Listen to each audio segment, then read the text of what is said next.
Meu nome é Maria Clara Pessoa, eu sou roteirista focada no gênero de terror.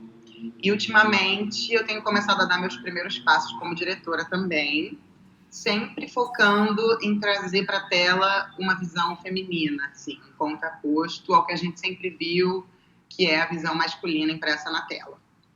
E eu acho que a minha carreira como roteirista acaba que, apesar de ser muito diferente do que a Lídia faz, tem um ponto muito em comum, que a gente tem que observar o comportamento do ser humano constantemente. Sim, super. Tanto é que você já trabalhou comigo num projeto de pesquisa e comportamento e foi foda, foi demais, sensacional. Eu amei.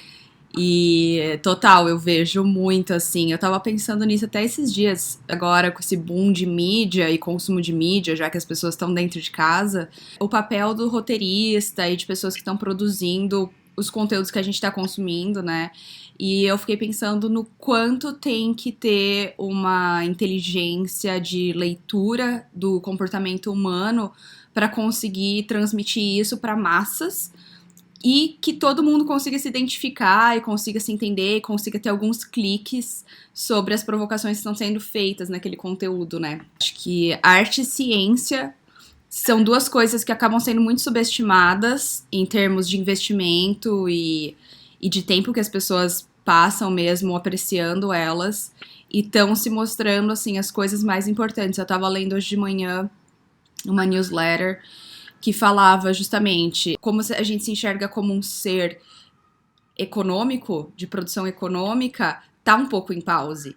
Então a gente tá tendo mais chance de se deparar com qual é a minha ética, o que que eu priorizo, o que que eu gosto, o que que eu rejeito. Então tá sendo um momento de forçadamente a gente parar e se entender um pouco mais como ser humano e um pouco menos como um instrumento do capitalismo, sabe? Esse momento acaba que falar sobre o tema que a gente quer falar, eu acho que encaixou perfeitamente, que é o tema do cancelamento, né? E aí eu acho que o cancelamento, até onde eu consigo entender, assim, essa palavra, esse conceito mais fechado, ele surgiu, eu acho que um pouco no contexto pré-eleição, assim, quando todo mundo estava se posicionando ele não, contra Bolsonaro, e alguns artistas ficaram fora desse movimento, tipo a Anitta, alguns artistas que se financiam pelo Pink Money, não se posicionaram contra um candidato que era abertamente homofóbico, racista, machista.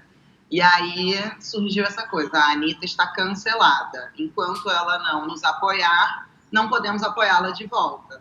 E eu acho que essa atitude em relação às celebridades faz todo sentido, porque eu acho que não dá pra gente dar dinheiro para machista, racista, enfim, por mais que a gente goste, não é aquela coisa assim, você não pode gostar de um artista que seja assim, machista ou racista, ou que tem um histórico de abuso. Não necessariamente isso é um desvio moral, na minha opinião, você gostar daquele artista. Agora, apoiá-lo abertamente nas redes sociais, financiá-lo, dar dinheiro para a obra dele, aí eu acho que já é uma questão mais complicada, que aí eu acho que sim, faz sentido essa cultura do cancelamento. E a celebridade,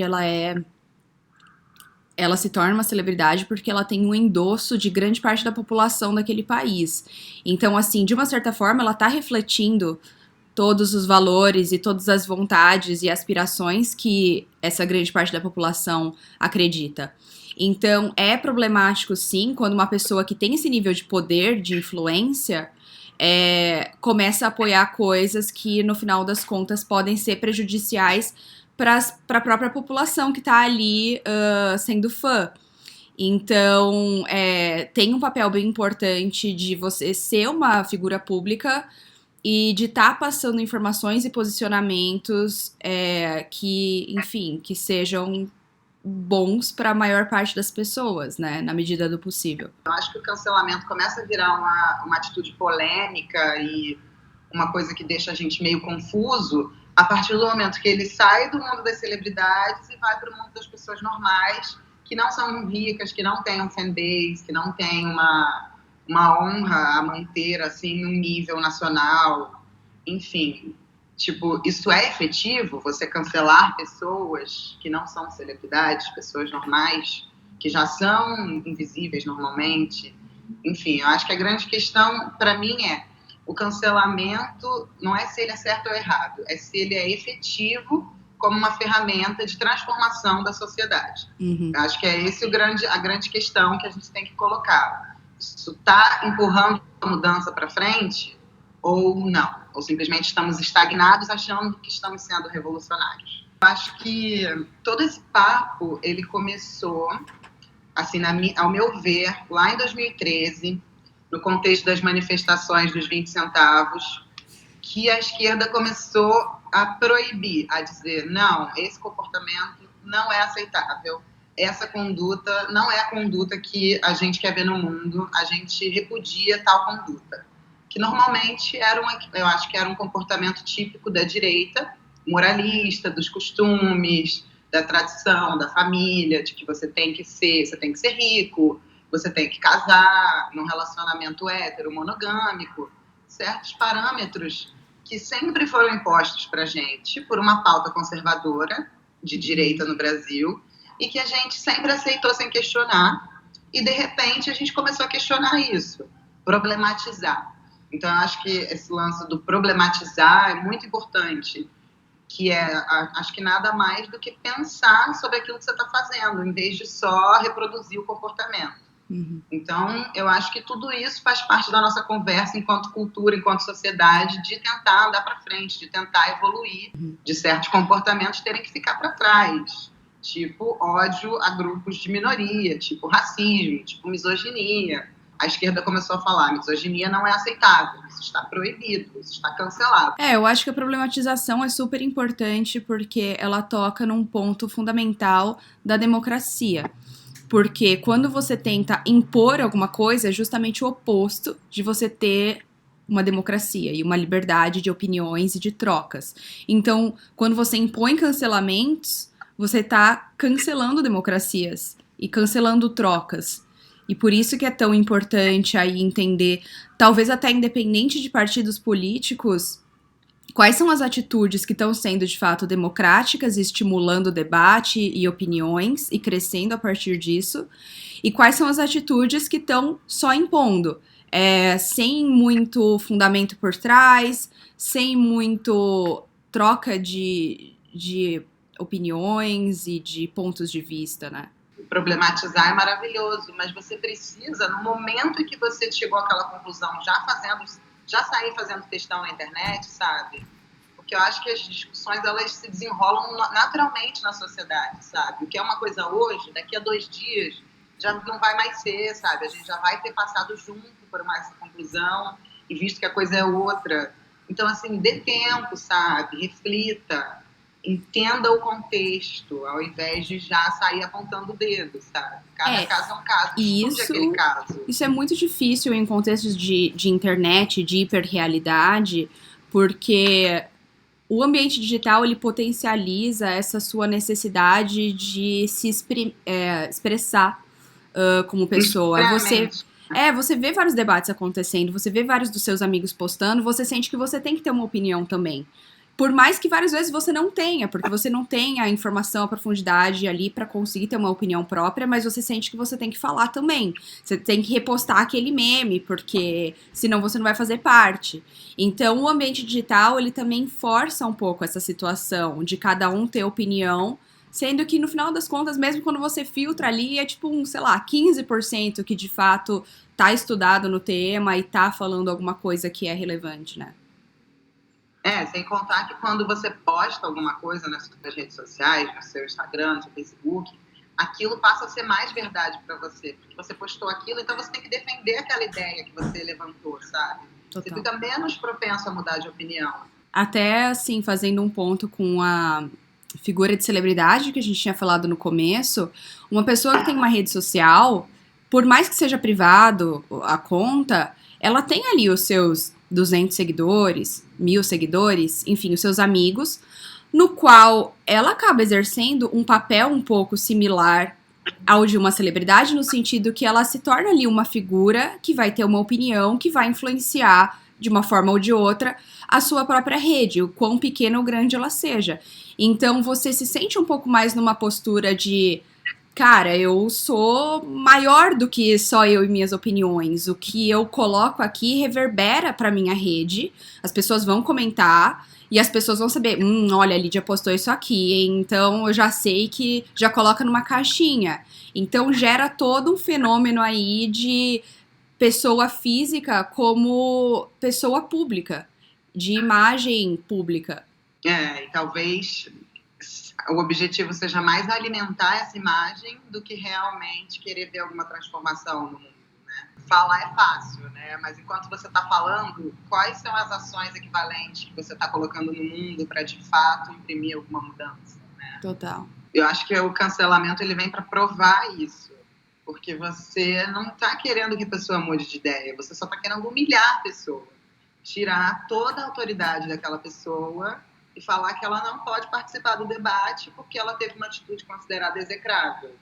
Então, o que isso muda de fato, sabe? Não parece muito mais uma coisa para você se sentir bem em cima da outra pessoa do que para realmente fazer a pessoa refletir? Até porque quem foi cancelado fica super recalcado, sabe? Ninguém gosta de ser humilhado, de ver toda a sua autoridade retirada. Você fica com ranço, você fica com raiva e você não escuta o que a pessoa está falando, sabe? Eu acho que isso é uma das razões também pelas quais o cancelamento não funciona. Só gera recalques e mais ódio e menos empatia, e menos espírito coletivo e menos diálogo. É muito uma desconstrução ao invés de uma construção coletiva, porque você tá agindo como as pessoas que você repudia que estão te excluindo das coisas. E excluir, acho que nunca é positivo, não tem como ser, né? Se a gente fala tanto de diversidade, de inclusão, a diversidade de pensamentos e pontos de vista e a essência humana, que é de acertos e erros o tempo inteiro, e a chance de você poder voltar atrás e reparar os seus erros, acho que tudo isso faz parte de a gente também saber acolher e entender quando as pessoas têm atitudes e depois voltam atrás e, tipo, ok, faz parte, sabe? Tipo, desde que, claro, enfim, tenha depois uma reparação justa em relação a isso. Mas isso, assim, exclusão acho que nunca é positivo.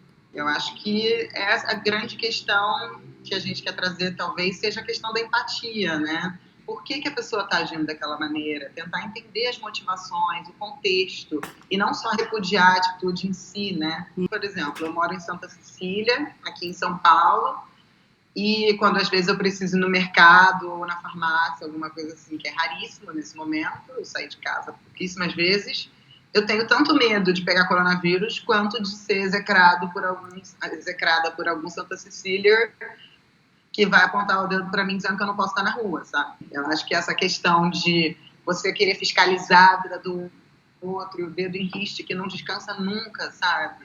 Eu acho que isso reflete muito a nossa falta de empatia.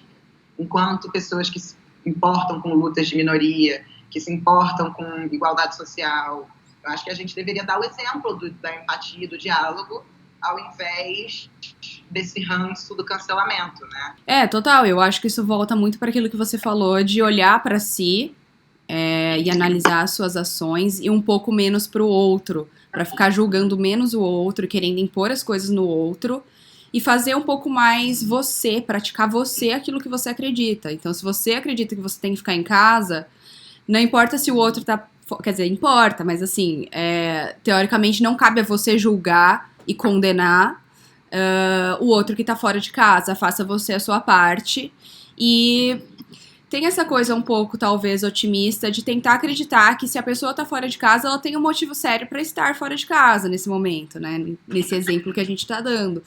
Então, tem um pouco disso também, sim, até pra gente parar de propagar um pouco da raiva e o ódio interno que a gente acaba gerando desse sentimento. Porque eu acho que senão você acaba vibrando nessa mesma frequência da raiva, do ódio, da falta de diálogo, que é uma frequência típica da extrema-direita, que é tudo que a gente repudia no momento. Então, assim, como se distanciar disso, né? Como não se contaminar por essa linguagem do ódio, que a gente já viu que não está levando a lugar nenhum, sabe? Quero saber a opinião das pessoas também. Também, compartilha aí a tua opinião, diz o que acha, se concorda, se discorda, enfim, a gente tá super aberta a discutir mais isso através de comentários. Mas valeu, Beijo amiga. grande, meu amor. Beijo.